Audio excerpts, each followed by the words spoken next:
Hey, good people. Grits or cream of wheat? Who the hell is racist? Does anyone ever ask could they touch your hair? Black Like Me. You're listening to Black Like Me with Dr. Alex G., a podcast that invites you to experience the world through the perspective of one black man, one conversation, one story, or even one rant at a time. Here's Dr. G. Black Like Me. Hey, Black Like Me podcast family. It's Dr. Alex G. I hope that you and your family are doing well and that you're safe. These are just crazy and scary times. Hey, couple of things before I jump into the introduction of this upcoming episode. One is we have topped our best daily downloads almost 6 times in the past few weeks. That is crazy during this time. Our Patreon growth is also incredible. I keep saying this to you all because I got to push this button. A lot of our new patron supporters are new listeners. I'm asking, how long have you been listening? They said, today or a week ago. So I just want to keep putting the word out to the folks that have been listening and benefiting. Hey, holla at your boy. Support some Black-led efforts. Hit the Patreon button. I know you might think that $2, $6, whatever, it doesn't matter. It helps. And we've got new tiers. Take a look at the page because this can help us reach more people and do a really great job. And I want to remind you all, in addition to clicking the Patreon link, also subscribe to the podcast. And because I'm also blogging and I'm putting up videos, if you go to alexg.com, there's a subscription button that's there, and you will get a weekly email letting you know new information that I've dropped. And this last piece, please consider writing a review. If of the thousands of people who are listening, tens of thousands, if 1,000 of you wrote a review, do you understand how that would move me up the web optimization? You can tell I don't know this technology. It'll make it easier to Google a brother. So take a moment. When it's slow, you don't know what to do. What can I do to help a black cause? Write a review for a black brother. You can do that. So please do that. Please subscribe to alexg.com, subscribe to Black Like Me, and click Patreon because you're helping to make a difference. I met Dan because this gentleman named Dan who put out a tweet that he had gone to see Just Mercy, and it was the first time he'd cried in a movie theater. So I wrote him and said, hey, that's real touching. Let's talk. I put together with him the idea of getting folks to view it. Let's have a private viewing. Let's rent out a theater, watch it, and have a Q&A. We have formerly incarcerated folks, Kelly Thompson, our state's public defender, and we just had this talk back. It was a powerful evening, but we ended up building a rapport. I like talking about this because we need to be reminded that white people are and have been allies. Because allies, white allies, they educate, they donate, and they affiliate. And so Dan did those 3 things. He was educating himself by going to the movie, donated his time and resources, but also he affiliated. How can I help this cause? And so he called me up one Saturday and said, hey, if I got about 50 of my friends together who are white who want to just hear from you and know what to do, would you be willing to do it? I thought, sure, Dan, I'll do it. 500 people show up on the call. 500, 800 are registered. 500 show up on the call, and we have this fantastic discussion. It encourages my heart because folks are saying, yeah, we want to do something to be a part of the change, and we don't want this to be cosmetic. And they listened, and so many of them acted. And so I wanted to share this with you. My team said, let's share this with the Black Like Me family. And so we're going to do this in 2 parts. Part 1 is where I'm really just talking about the issues and how we got here. Part 2 is the Q&A part where Dan is asking me questions that are coming from the field. They're coming from the Zoom room.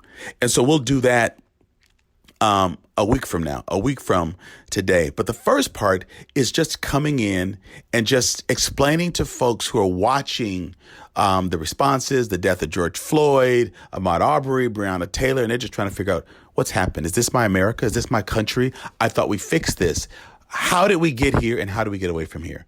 And so I want you all to share the hell out of this episode because there's so many white people who need to hear a message to white people and also non-black people. So this is what I'm going to need you all to do. I'm going to need you to share this. I need everyone who's hearing this to share this on some platform to my white family, to my white friends, to my white coworkers. You need to share it. That's how you affiliate. That's how you connect yourself because you help others become educated. So listen to this, do the things I've asked you to do, Let's lean in, let's learn, let's be transformed.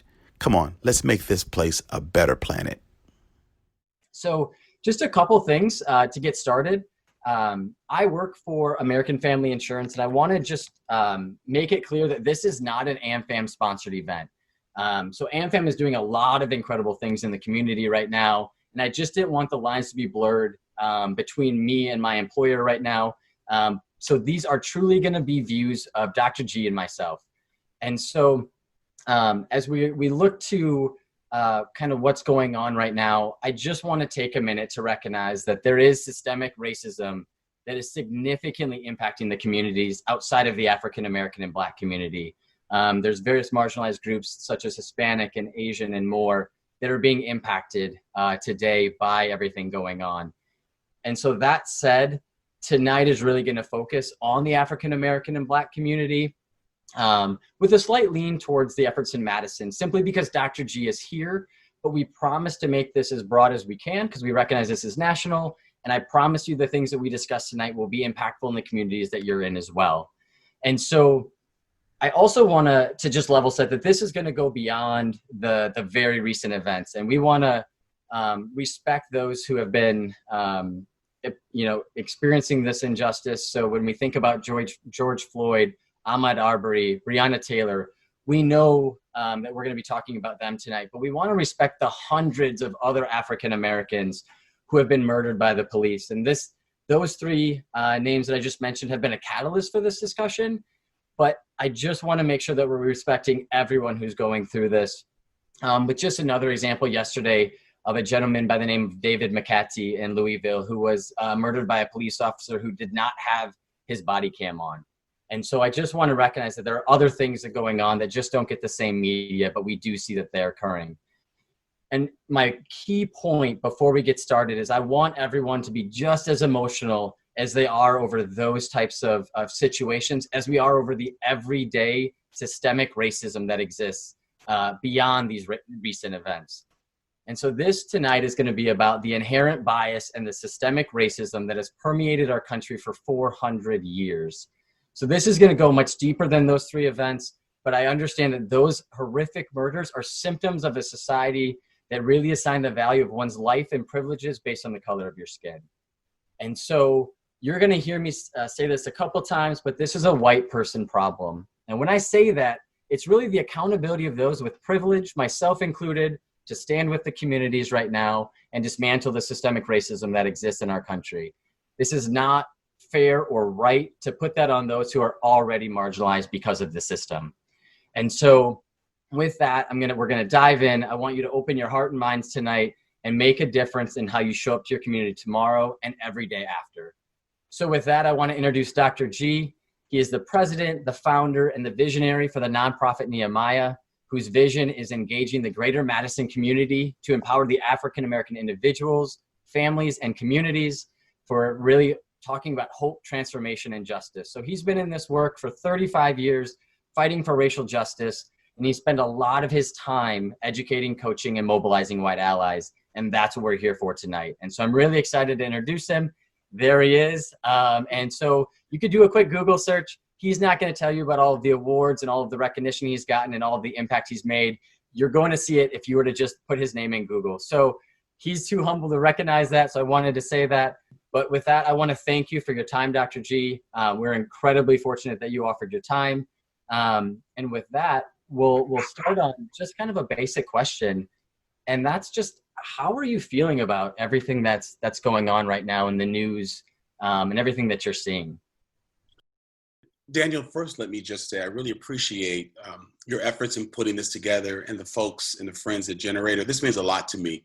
Typically, our team would have to organize the back office part of this, setting up all of the things, managing the questions, giving people the link. So it really is refreshing to be able to come on such a to talk about such a somber situation, but not have to worry about all the logistics. So I just want to say I appreciate it. Daniel, I'm tired. I'm beleaguered. My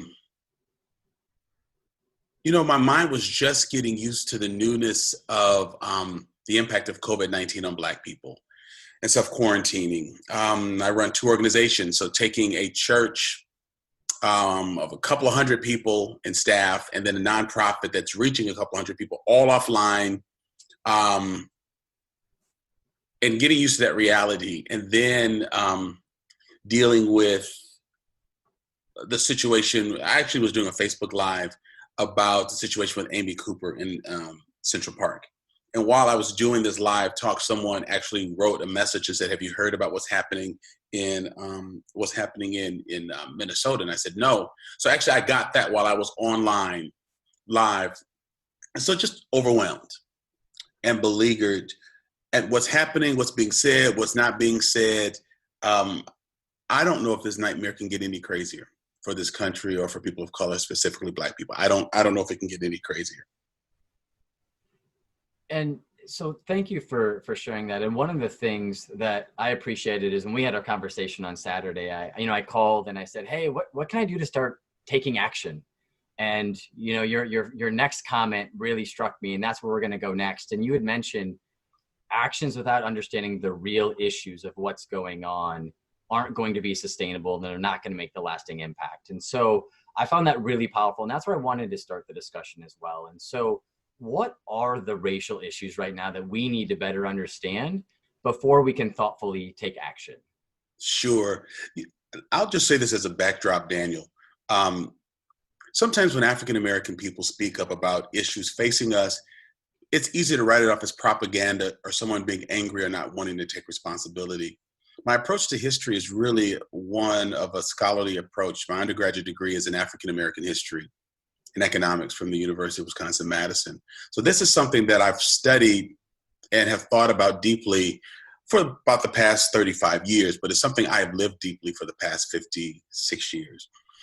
Beginning with my mom giving me the talk about how I might be seen or perceived as an African-American.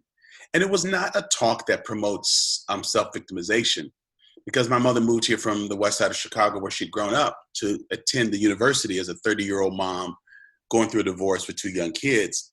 She was helping us to adapt to a world that had a total minority population of maybe 2.5%. That's combined. Native American, Asian American, Latino, Black. And so just from shifting that mindset to then going into a school where the teachers thought everyone needed to learn that people who look like me used to be slaves. Now, granted, when I left first grade in Chicago, Mrs. Alice Turner never thought that it was important to teach a classroom full of Black people that we were slaves. That wasn't her take. So the issue is that we have this history, and we have people living in parallel universes or realities. They're a tale of at least 2 cities in Madison. The issues are America's never really wrestled with its sins and its complicity in slavery and its treatment of indigenous people, Native American people. So the real issue is that the wealth and the strength of America has been built on the free labor. I mean, I know this is not an AmFam sponsored event, but just think if a company as large as AmFam had no personnel budget. I mean, mine's a small organization, but just imagine if the university, if the state of Wisconsin, any major corporation, Microsoft, had no personnel costs, which is the largest budget item in any budget for a serious business. Imagine what you could accomplish and what you could put into other things. And it continued to grow, to grow into this superpower just a couple hundred years. It grew so fast that America invited immigrants from Europe to come to make garden tools and overalls and boots. So because Black people were wearing them out, working for free, picking cotton, sugar cane that became molasses, that became rum. And so people think that cotton made America rich. It's really the molasses that made rum that made America rich. So it was really a couple of other things. It was sugar, it was rum, and then it was cotton. Cotton was sort of late to that. And then the industries that supported that, the insurance companies that insured the slave ships, the people who worked in the shipping yards, the people who worked on the railroads, the people who bottled the rum. All of those were jobs that were created on the backs of this industry, this new industry, the new world, the United States, that was built by free labor. And so the real issues is that we have changed laws and regulation, but we have never really bridged that loss of economic empowerment, that catch up that African Americans drawing a blank on the word, but I want to say exposure, but that's not it. But exploitation of African American people. So you have a nation that quickly rises. Like if you look at the history of the world, what other country has ever risen to the place of superpower in just a couple of 100 years? When you think about the Roman Empire, the Grecian Empire, the Egyptian Empire, the British Empire, they're ancient. When you think about this newbie, and it was race-based. I understand at some point every group had been enslaved, but it was race-based. The worth of the individual was tied to their racial identity. And then it shaped politics, it shaped elections, it shaped religion, it shaped so many things.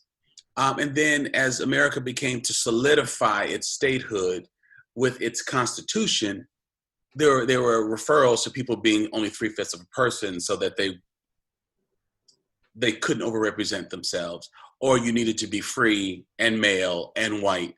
And so the real issues are that we've not wrestled with those. And we have been told that they've gone away. We have been told that Jim Crow no longer exists, that Martin Luther King had a march. He went to Washington and a couple of million people showed up, or 250,000 people showed up, and we fixed all of this. We have Oprah and Michael Jordan, and we have had President Barack Obama. And so Black people said to ourselves when President Obama was elected, we said they're either going to assassinate him or the country is going to swing back and say, hell no, they're not taking over our country. And so even as we watch the incredulous things that are being said by the person in the White House right now, there's still this murmuring, we said it, we knew it. We knew there's going to be backlash, but we didn't know it was going to be like this. So the issues that we're really dealing with, Daniel, is that we have the perception of equality, but not the reality. And I'll give this example. I'm sorry, Daniel, I won't make every answer this long, but if you just say the problem is racism. This is what we're here to discuss. Okay. I have recently, I have a documentary that's out about this, but I've recently traced my family back to the G plantation in Mississippi. So I have found on Ancestry.com, and I've traveled to Mississippi on more than one occasion to interact with my white relatives, who we are genetically G's, and we share, with one of the cousins I've met, his great-grandfather and my great-great-grandfather were half-brothers. So the G's have always been white, kind of camped out in France and in the UK. Most of them came to the New World as Welsh. I've even found the Homestead Act papers signed by President Van Buren that allowed Reuben G to acquire property in Mississippi, where he raped a slave named Venus. They had a son named Henderson G. Henderson is my grandfather's grandfather. And so I went down to meet these folks, and we built a relationship. We've been in each other's homes, and we actually, it's because we're not responsible for history. They're not responsible for history. We've actually are developing a family bond. My cousin John's daughter, Meg, called my daughter, Lexi. They're both in grad school to say, hey, cuz, how are you doing? Completely white woman, completely Black woman, and their relatives. You know, they come from the same slaveholder, Reuben G., who cheated on his wife, Aurelia, as he raped his slave, Venus. And they are the daughters of that marriage and that rape. And so we look at things, and it's easy to say, well, glory be, look how you caught up. There's been no residual effects of slavery. Except what I would ask is, if you live next door to someone who rented for 100 years and someone who owned a home for 100 years, would the equity position be the same or not? We're talking about a position of equity. Those relatives have a 150-year head start on us. They generated wealth. They've owned flower shops, flower chains. They've sent kids to grad school. My mom and my dad picked cotton for a living for sharecroppers. Through my father's lineage, I am the first descendant. I'm of that generation of the first G. I'm of my father's lineage. I'm his only son. Now I'm his oldest son. I'm the first G son in his line who has not had to pick cotton for a living. He was a sharecropper. My grandfather Ernest was a sharecropper. My great-grandfather Ernest was born after the Civil War. He was a sharecropper, and Henderson was a slave. And Reuben was the slave owner. So I'm a descendant of a slave and a slave owner. I'm descendants of both of those folks. My white relatives are not. So I've got slave owner and slave in me. And so to think that because we've elected a Black president or we enjoy Black entertainers does not negate the fact that my white relative, since the Civil War, has had the ability to acquire equity, to bequeath wealth from one generation to the next, to buy land, to buy property, to leverage it, to go to grad school, to do these kinds of things. And the fact that 150 years later, my daughter and John's daughter are both doing great work. His daughter is at a prestigious Ivy League school, Lexi's at Wisconsin. It says a lot about the people who raised me, and particularly the women who raised me, that we can look at our social status and say we're somewhat at a comparable state. But if you looked at acquired wealth and established equity, we're still a century behind. And we function in a world that thinks that not only are we equal, we should be grateful for what we have. And because I'm middle class and Black and educated, I shouldn't complain about anything because I am proof that slavery has no residual effect and nothing is further from the truth. And so what we're finding out is we are having these issues because we have not necessarily reconciled that. When I think about what's happened, anyway, let me just pause right there, Daniel. I won't go into the whole stuff. I'm getting excited, but also I will say when these kinds of discussions, they're a slow on ramp. And when you get talking about it, you want people to know. And so I'm having to tell myself, one, that it's okay to talk about this. Two, that you got good questions. But I just have to say, I've gone into news interviews, not in this go round, but I'd say a few years ago, where the people have asked me like in 12 minutes to tell my story and what I think is going on. And as I'm walking out of the studio, I actually hear them say, and up next is Sparky, the juggling dog. Because they've got to balance the sadness of this with something that's cute. And I walked out feeling completely used, like, okay, I was just holding a slot. So I think when I feel that the space is good and important, I just want to dump everything, but I want to pause. We've got a good hour or so to talk and some follow-up. But once you get yourself to the place to be vulnerable and talk about these issues, it's hard to kind of rein it in after each question. I'll try to be more succinct because I want to respond to questions. But that's the backdrop of what we have. And we've been taught that this is fixed and we're the same, but we are no closer to each other, being in each other's homes and each other's lives than our grandparents were to each other. And I want to kind of go back to something really quick that you started off with, Dr. G, and that was talking, you mentioned COVID very briefly. And I don't want to undermine the criticality. Everybody right now, every single person is impacted by COVID. However, can you speak to just a little bit more about how these issues have been magnified by COVID for the African American and Black community? And then we'll get into allyship after that. Sure. What we're hearing is that it's affecting more African American folks. And so the rhetoric and the assumptions are that we don't have health care. What we do have is the weight and pressure of carrying microaggressions that I know because of the work that we do with the University of Wisconsin School of Medicine and Public Policy, that it has now been proven. Our Mayor Sati has actually confirmed a statement through the Common Council that says that the pressures related to race for people of color has now been deemed as a social determinant of health. So the stress that comes from not just worrying about my okay, but is my wife okay? Is my daughter okay? Is my mom who's in a memory facility, is she experiencing diversity so that there's adequate care? Because of the constant pressure trying to figure out and navigate issues, and even when issues are not racially related, Daniel, we still have to ask ourselves, was that racially motivated? So that if it is blatant, somebody burns across on my lawn and calls me the N-word, I know what that is and what to do. But when it's not so clear, then it makes it a little bit more insidious. And so what has happened is that the issues of stress have been proven to have an impact, let's just say on African Americans and their bodies, weakening central nervous systems. And so there's more cases of diabetes and hypertension. Before any of us knew what hypertension was, we learned that high blood pressure and diabetes, type 2 diabetes, are precursors for dementia. So because I'm the co-chair of the Healthy Brain Committee for the Black community, I'm working closely with Carrie Gleason, Dr. Gary Gleason, and her team at the University of Wisconsin. We now know that these issues that are carried a lot by Black and brown people make us prone to dementia, make us prone to stroke, heart attack, because stress is doing that, the fight or flight.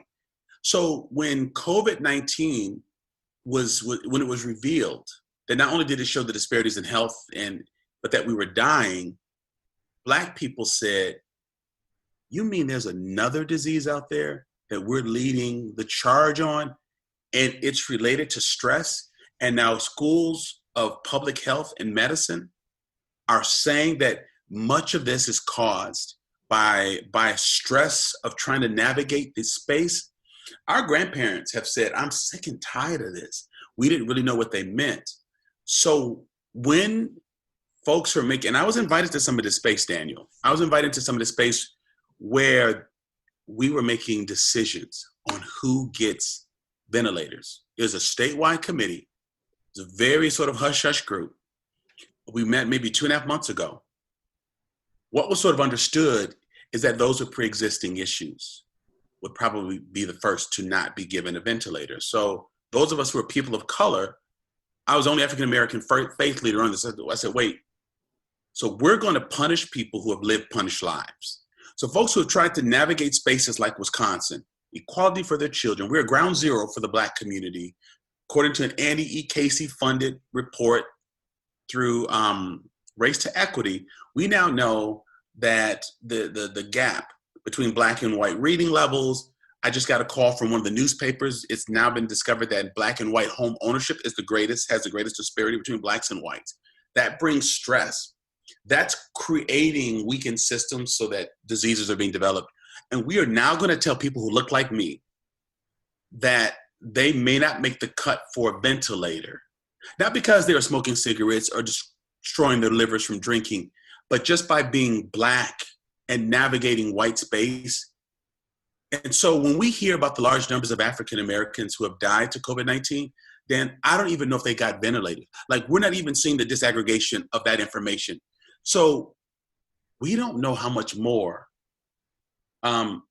we can take, or how much more can be demonstrated that we are prone by navigating these spaces. And so it's so subtle, again, that the rhetoric is they don't go to checkups, they don't have insurance, they're poor, they use the ER as their clinic, and that's why. I'm in my mid-50s, and almost every Black male I know has either hypertension or diabetes, and every older Black man who I consider a mentor, 10 or 15 years older, has either prostate cancer, diabetes, hypertension, and these are men who are in good shape. Not all of them are heavyweight and obese. They walk, they did college athletics, and it's just frightening. Hi, this is Jeremy Holiday, and I'm one of the editors of the Black Like Me show, and I just want to take a minute now to talk to you a little bit about Patreon. The show that we put together here is the culmination of an effort of a lot of people, and in order to do it, we need your support. We've been working for a while to come up with a Patreon that works well for people, and the levels that existed before, we recently added the $2 level, which is there for you if you like the show and you just want to give a little bit of support. It's cheaper than a cup of coffee. I mean, I don't think you can find a cup of coffee anywhere, or half a cup of coffee for $2. And we have a $6 level where you'll get a shout out on the show, a $10 level where you could submit questions to Dr. G and he'll respond to them, and then the $25 level, which is whenever we have a live event, you get a VIP invite, and whenever we start producing merch, you get that merch as well. So if you like what you hear on the show and you want to support it, go to patreon.com/blacklikeme and check out the levels to see if one fits for you. Now back to Dr. G. And so you just shared a lot with our group. So thank you for giving us that background. And I want to stop and pause for just a second. Samantha, are there any questions from those who are listening? I did see there was one that we'll get to in just a minute about involving teens without putting their safety at risk. But is there anything specific to like the issues that have come in that we should take right now? So first of all, just a lot of love coming in for Dr. G, definitely. Thank you so much for being here, of course. The questions up to this point are very much around allyship and engagement and just what viewers can do to be part of the change. So I would say at this time, we're really, centering around that. Okay. So let's jump right into that then, because that's where we want to go next. And before we do that, I wanted to share, and this is a personal, quick couple things that I learned when we start talking about allyship. And I learned this, when I heard this, it was a kind of a blow to my ego, to be completely honest. And I heard, you don't get to call yourself an ally. Those in the community that you are helping, they get to call you that. And just because they call you that doesn't mean you have that forever. It's how you show up every single day and what you're doing in your actions. And previously I was like, I'm an ally, and I gave myself that title. And I want to share that was a mistake that I made, to give that precursor. And I shared that with Dr. G prior as well. And so now that we better understand the issues, can you talk about what does it mean to be an ally and to lean into allyship? And then we're going to dive into some of the specific examples of what we can do. Sure. Let me say something, Dan, that's helpful and perhaps equally as much of a blow to the psyche or the ego of those who are listening. If you don't know CPR and you try to administer it, you can kill someone. If you don't know what you're doing, you can hurt someone. I mentioned earlier that, and I won't forget my point about getting to the allies. In my Department of African American Studies, it just started in 69 or 70. Students protested to get a Black Studies department. My mom was in it when it was brand new, and it's just turned 50, and I've been asked to come back and be the speaker of the department's 50th anniversary, which is a huge, huge honor to come back to your alma mater and speak to it. But my advisor was white. The department chair was white, and the majority of the students were white. I had so many arguments with white allies, that my experiences as a Black person were not valid because, well, no, that's not true because my friend Vincent in Ohio told me, and my cousin Cassandra, who dated a Black guy in undergrad, he said that Black people don't eat grits. White people argued with Black folks about the Black experience on a regular basis. And we walked out of humanities and thought, what the hell is this? What universe are we living in where 19-year-old white co-eds are telling us that our experiences aren't really our experiences because the one Black person they know told them that that's not the case? There's a lot of danger in making oneself an ally. So I need to really put that out there. I think what happens in Wisconsin, and I have to tell you, I like allies. But what I have to say is, someone may have a cough, but if we're not trained, is that a tickle in the throat? Is it allergies? Is it bronchitis? Is it lung cancer? Is it tuberculosis? Because understanding what it is determines what you're treating. Because if it's lung cancer and you give someone a throat lozenge, it may stop the issue, the result, but it doesn't fix the issue because cough drops don't fix lung cancer or bronchitis. What happens when an incident like this happens is I think people awaken out of apathy. And I'm speaking specifically to non-Black allies and real specifically to white allies. And I think the knee-jerk reaction to do something that's very Western, let's fix it, let's check it off, let's make it better. Oh my gosh, I don't want to be part of a racist system. And people run off in 15, 20 different directions, and they don't understand that it's a long game. So when I say that it is important to understand the issues, to educate oneself, to understand how we got here is really, really important. Because for white allies or would-be allies to not understand how whiteness has impacted their life, but they're trying to free mind, is an abdication of the truest power that a white person has. That is to understand, to acknowledge, to admit to what degree they have benefited from this. And so I just want to say, educate, educate, educate, learn, learn, learn. Dan, I'm getting notes from friends all over the country. They're saying, hey, you're on our board, or hey, we're friends, or in this association. Can you please help us draft our statement about this? Now, these are my friends, and so I really want to help them. But what's happening is these white allies are wagging their fingers at white society. And I'm thinking, you're a 60-year-old white man. I'm sure you've benefited as a male, as a white male, as an educated white male, as a middle class educated white male.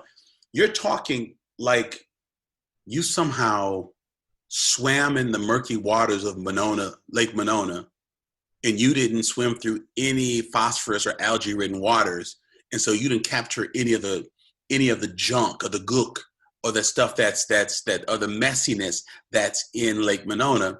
Somehow you swam through it your whole life for 60 years, and you didn't get any of that soot in your gills. Racism is not just what you do to people, it's what whiteness has done to you. It's not just, folks on this call are not going to burn a cross on my lawn. They're not going to call me the N-word. They better not. That's not what I'm worried about. But if they're in all white boards, all white funding circles, all white schools, library, all white books, no one black is, or other ethnic groups are being promoted. Where we really live and carry this out is where we're even oblivious to this. Well, there aren't that many black people in tech. You want to bet? Well, we can't get black people to Wisconsin. That's what the head of Madison Teachers Inc. said years ago. I heard him on a radio interview. Wisconsin's so cold. He said, well, black people want to be with their people, and they want to be where it's warm. Well, black people want to work. There are black people in Juneau, Alaska. I'm very serious. There are black people in Juneau, Alaska. That's further north. It's much colder, much darker. But we play these things out that black people aren't in our fields, in our offices, because they just don't apply. We don't apply in in their places, and never assume that there might be something very implicit, very toxic in those environments that impede the entrance and the survival of people of color. So unless allies understand this and really play it out in their hearts and minds and understand how it's benefited them, they're not allies. In another life, Dan, I used to sell cars. After my first job out of college, I used to sell used cars on the west side of Madison. And I kind of forgot that because it was hard work, and for a lot of reasons I didn't really think about it. Now, I was raised by a single mom, and I grew up with a sister. So I lived in a house with women. My wife and I have a daughter, just one child, and my mother-in-law lives with us. So she has since my daughter was born. My daughter was a preemie, 1.5 pounds. So my mother-in-law moved to Madison about 24 years ago to help us take care of it. I've grown up in lived in two homes where I was the only male figure. I'm woke. I'm not chauvinistic. I get women's issues. I'm sensitive. I'm gonna make my mama proud, my wife proud. People told women, black women in the community, if you marry a mama's boy, you got a good man. And so I have all this stuff that's going on. But when my wife told me I don't like to go to the car dealership alone because they talk to me differently, my response was, no, they don't. And then I had two thoughts. One, shit, yes, they do. I used to sell cars. I remember stuff that we said. And two, the fact that I didn't believe what a woman told me about her own experience proved that I was just as chauvinistic. Where did I get that from? That I'm going to talk her out of her issues? That doesn't really happen. What gave me the right? So even though I've lived it, I have not peeled back the veneer of how I've been shaped in my benefit as a male. And so what I'm saying to folks is that we don't need folks who are sleepwalking. We don't need folks who are playing this or who just want to get something fixed so they really feel better. What we really need allies to understand is we have a problem that keeps reoccurring. And I'm just going to say this I'm going to say this in a way that's helpful to our white folks. And I'm going to say it that keeps me with my black card. The protesters in Charlottesville, the police officer who knelt on George Floyd, these folks are white people's children. They have parents. They have Sunday school teachers. They have aunts. They have uncles. Folks didn't just wake up and just thought this is not a life.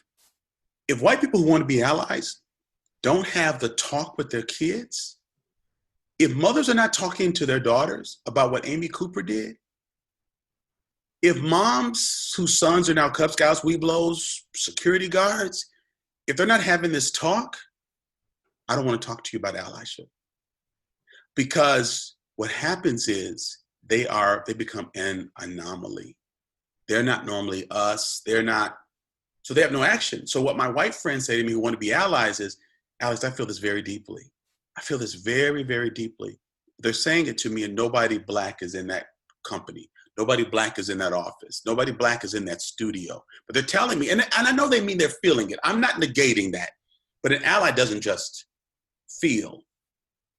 And so what I'm talking about is, if you can ever relate to what it's like to be Black in America today, but you don't relate to that police officer, and you as a white woman don't relate to Amy Cooper, then who do you relate to? You're absolved, and you have to do nothing but just tell Black people, I stand with you, I'm in solidarity, I feel it, I would never do it. Amy Cooper was somebody's daughter. And if we're not talking to folks about when you weaponize your tears, when you weaponize yourself, when you weaponize the police against someone, when you've been taught that these folks are bad. In Madison, white kids are coming home telling their parents, Mom, the brown people are the bad people and they get in trouble. I'm not saying Black kids aren't acting up, but come on, I grew up in Madison School District. There were a lot of white kids that were acting up, but we never thought it was all white kids. So if we're not having that talk, if we're not starting at home, if we're not having that, if pastors are not having this, that's not an ally. If you're a colleague and you're gonna write a letter to the paper, but not talk to your constituents, your audience, your congregation, your friends, your board, that's not an ally. And so for me, an ally has got to really understand not only what the issues are of those people, how have those issues systematically separated us from others where we can see and not care? Why do we think certain people are bad? Why do we have certain kind of fear in our hearts about people? Where does that come from? Where does that start? Why do we think people are inferior? And so an ally really educates themselves in the issues by understanding it, by reading. There are some nationally recognized podcasters in this community who are doing things. I do Black Like Me. My sister has one that's called Defending Black Girlhood. And Dan, I know you're going to get this to people, but I'm saying there are things we can begin to listen to and watch and open with new ears and hearts and engaging ourselves. Do we know Black people? Do we know people of color? Well, they don't live in our neighborhoods. Well, let's take a look at the history of that. There were community clauses that said Black people could not live in Nakoma or Sherwood. They called us of Ethiopian descent. But those are neighborhoods that are still pretty much all white.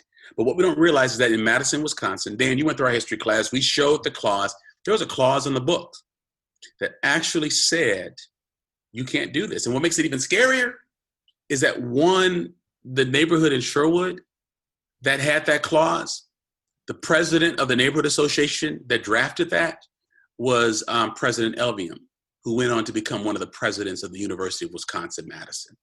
So how does UW-Madison say that it doesn't have a problem when one of its presidents who didn't think Black people should live in Sherwood, and let me tell you, Sherwood's not a cheap place to live. So they're not telling people who couldn't afford, they couldn't live there. Was it the Black faculty? Was it the Black doctors? Who were the people who were told they couldn't live there? Because if you couldn't afford it, nobody had to tell you not to live there. Imagine what Sherwood and Nakoma would be, what Wisconsin would be, the university, if we didn't have those kinds of clauses. So we even have to know our history why we don't even have more diverse neighbors. But let's go out of our way. Let's take a class. Let's join an organization. Let's go to the Juneteenth celebration. Let's find out more about Cinco de Mayo. Let's find out these things and put ourselves there. Allies don't wait for information and opportunities to fall in their laps. They go looking for it because they really want to understand. There's a plethora of things that you're going to be able to read. Dan's going to give you a link where on our Nehemiah page, there's a button that says Join the Struggle that offers movies, guides, books, study groups. We offer a U.S. Black History course. We're going to be expanding it because we don't have enough physical space to put everybody in that place. But please, please, please, allies, let's not worry about wagging our finger, because to Black people, we don't think that the worst thing in the world is being a racist. We think that there are so many things that's worse than that. Child abusers, kidnappers, murderers, cops who kneel on people's necks until they die. And my little brother's a police officer in Chicago. So I don't hate cops. I think they're all bad. I know really good cops. But I think the point that I'm making is racism is not just your temperament to destroy Black people. It's your oblivion. And it's not because you even chose it. These things were taken out of your textbooks. They were taken out of your reality, off of your television, so you would grow up thinking you were better, smarter, and we were lazier, and that we liked it. We have old pictures of Black people enslaved smiling and doing jigs and dancing because white people couldn't sleep thinking that what they were doing was destructive. And so they forced jigs and dance to make them think we thought we were better in that position. If we don't understand that that's how we've acquired wealth, if we don't understand that that's how we've acquired big businesses, if we don't understand that that's how so many places are built, then you can't help. Princeton was built by, and I know this because I know the president of the seminary who just did a slave audit. It wasn't built with slave labor, but it was built by the money of slave owners. Black students have to sit in buildings named after slave owners who donated money to Princeton. If we don't understand that, then don't be rallying about diversity at a university or seminary. We have to know that, and you have people in this community, you can Google stuff, we can help you to understand, because until you understand the depth of it, you're not equipped to help begin to treat it and unravel it. And it begins in how we talk to our own families, our own friends, and our own kids. Wow. That was a very detailed answer. And to be honest, that goes way deeper than even I was anticipating. And so I'm sorry, Dan, can I just say two things just real quickly? Absolutely. The other thing is allies. We need allies to move beyond just saying this sucks. Back in the day, they were called abolitionists. They hired Black people who were running away. They hid them, sorry. They did things to really assist. What I'm finding is that many times white folks will want to connect to be absolved, but not to really be helpful. And so allies, they educate themselves, but they also donate. And this is not a shameless plug, but allies want to be told what to do. And no, I want to give out a backpack. I want to make a sandwich. Those don't break systems. When we wanted to break free of Britain, we didn't make sandwiches. We dumped tea into the harbor. We did things to change systemic reality. And so we find that folks don't support the things that we do. They don't come and find out how they can support. They want to get information, then feel better, and they affiliate. They connect themselves with these organizations. I'm sorry, I just want to say that allies educate, they donate, they affiliate, because it's a process. But those who do help to bring great systemic change. I see it happening with graduates of our history class and friends that I know. I'm watching them open doors that Blacks have not normally have access to, and it's helping us to make all of Madison better. And so this kind of goes, in like the donate and affiliate. There was a question, and then I'll ask Samantha if there's other questions that have come in. I know there are quite a few. And so okay. As Dr. G shared, we will be sending out resources afterwards. So everything that he's mentioning, we will be sending out as a follow-up, as our promise to you. So the one thing I did we got earlier, even before this event, was what can we do to volunteer virtually, or obviously physical volunteering once that becomes safe, but what about virtual volunteering right now? What does that look like from your perspective, and what resources are out there? Sure, there's a couple things. One, this was not so virtual, but Judge / Reverend Everett Mitchell is, he's also part of our Black Ministers Alliance. We're working together to do a peaceful march. Now, it's with the faith community, but anyone is welcome. But that's folks from Islam, from Judaism. We're calling our faith community and ecumenical community to come with us, and members of their groups. So I just want to say to folks who might belong to one of those, that's one thing that people can do. That's this Sunday. We're going to gather at 5:30 in Library Mall. We'll have more information. Dan will give you a link to our Nehemiah stuff, and so you can come there and we'll send a notice out to people. The other thing virtually that you can do is, if you don't subscribe to people's websites or their organizations, they don't know you're there. And so they don't know how to involve you. So right now there's a lot of talk about a community oversight team for policing in Dane County. There are 27 affiliate police departments. It's not just Madison, but it's the town, et cetera, et cetera. People will need letter writing campaigns. They will need to know if this is an issue that's important to you. We now have over 130 confirmed COVID-19 cases in Wisconsin jails. And we know it's going to affect many people, but we already know who's going to die. We already know who's going to die. There's a gentleman from our community who was on a 3-week hold, didn't get his inhaler because he has, anyway, there are opportunities to write and to canvass either the governor or the head of the Secretary of Corrections or the sheriff. So I would say that there are letter writing campaigns. The other piece of it is, again, it's so limited because we have to do everything virtually. But I will say again, and I don't mean just to belabor the point, but there's so much information that just opens our eyes. We believe that once people open their eyes, they'll begin to say, I can do this. Like, Dan, we didn't tell you to go partner with Generator and create something that has 368 participants. But you came to a class, you posted a tweet, I wrote to you, you came to something I sponsored for Watching Just Mercy. You introduced me to a friend who's going to help us prepare people for their initial appearances. And you called me on Saturday. You wrote me because we had a contact, because we worked together, we developed a rapport. And you said, I got this idea. And I said, you know what? I like that idea. I'm glad it's not this weekend because I can't do it. Well, let's do it. You think you can get 40, 50 people together? Let's do it. But I didn't tell you to do that. But because you've read and you thought and you realize you're a project manager and you can pull things together, you began to figure out how some of that information allowed you to be active. Friends can pull circles of their folks together, their friends, call a Zoom meeting and say, hey, can we watch 13th? I got a study guide. It's on our website. It's on our Nehemiah website. Can we watch the guide and go through it together? Can we read The Warmth of Other Suns? People can really do this virtually. You can create your own book groups. You can find out what organizations you want to support. We're going to listen to this podcast. We're going to listen to Defending Black Girlhood, and then we're going to talk about it together. Many people don't know that right now 65,000 Black women are reported missing in the United States of America at this moment. That doesn't include those who are not reported missing. That's those who are reported missing. That documentary talks about one particular Black woman who went missing for about 12 years and no one reported it. And she lived in Madison. She grew up in our community and I didn't even know it. And you probably didn't know it. And so there's so many things that will do this. Prepare yourselves. It's going to infuriate you. I tell people in our history class, lean in this because it's going to make you think, oh my God, I got to rethink everything. But don't forget, I got the talk at 6 and I had to handle it. You're older than 6. You're educated. You got experience. And this may shock your comfort, but it's not going to ruin your world. That was the beginning of my living in a dual reality. I had to know, I grew up when I first moved here from Chicago, I lived on the east side of Madison.